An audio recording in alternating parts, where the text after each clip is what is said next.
আমার ছোট বোন এবার বেশ অনেকদিন পর ওর শ্বশুরবাড়ি থেকে বেড়াতে এসেছে।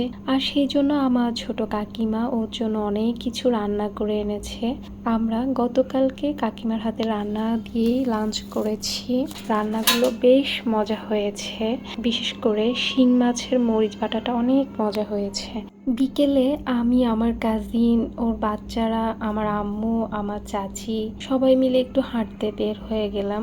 হাঁটতে বের হয়ে দেখলাম আমার বাসার কাছেই স্বপ্নের আউটলেট ওপেন হচ্ছে।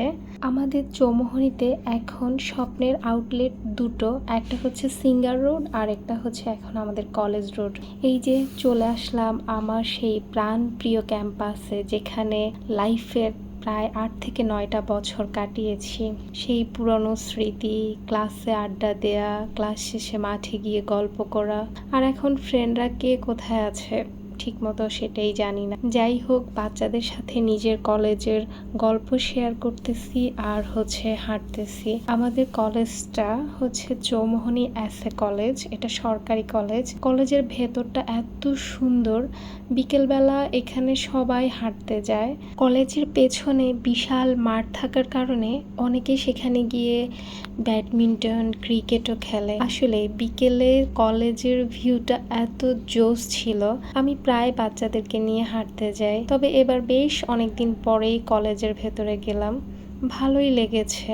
আমাকে যদি কেউ প্রশ্ন করে যে স্কুল লাইফ বেশি মজার না কলেজ লাইফ, আমি একদম 100-তে 100 আনসার দিব যে স্কুল লাইফের মতো কোনো লাইফে হয় না। অন্য কোনো ব্লগে আমি আমার স্কুলটাও আপনাদেরকে দেখাবো। আমার কলেজটা যেরকম আমার বাসার পাশে, আমার স্কুলটাও সেম। মাঝখানে হচ্ছে আমার বাসাটা, একদম মিডল পয়েন্টে। আমার বাসা থেকে কলেজের দূরত্ব যতটুকু, আমার স্কুলের দূরত্বও ঠিক ততটুকুই ছিল। এই যে আমার বাচ্চারা তো বেশ মজা করছে।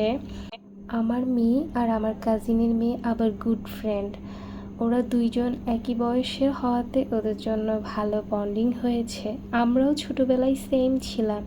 আমার মা চাচিও সেম। আল্লাহ সারা জীবন যেন আমাদের এই সম্পর্ককে অটুট রাখে, কারো বদনজর যেন না লাগে। বদনজর খুবই খারাপ একটা জিনিস, মানুষের সম্পর্ক পর্যন্ত নষ্ট করে দেয়। এই যে হাঁটা শেষ করে আমরা চলে আসলাম আমাদের কলেজ রোডে ফুচকা গ্যালাক্সিতে। এই যে কিছু স্ন্যাক্স নিলাম, এরপরে আমরা বাসার জন্য কিছু পার্সেল নিয়ে নিয়েছি। বিকজ আমার ছোট বোন আর আমার ছোট চাচাতো বোন ওরা যায়নি, তো ওদের জন্য নিয়ে এসেছি। Thanks for watching. আল্লাহ হাফেজ।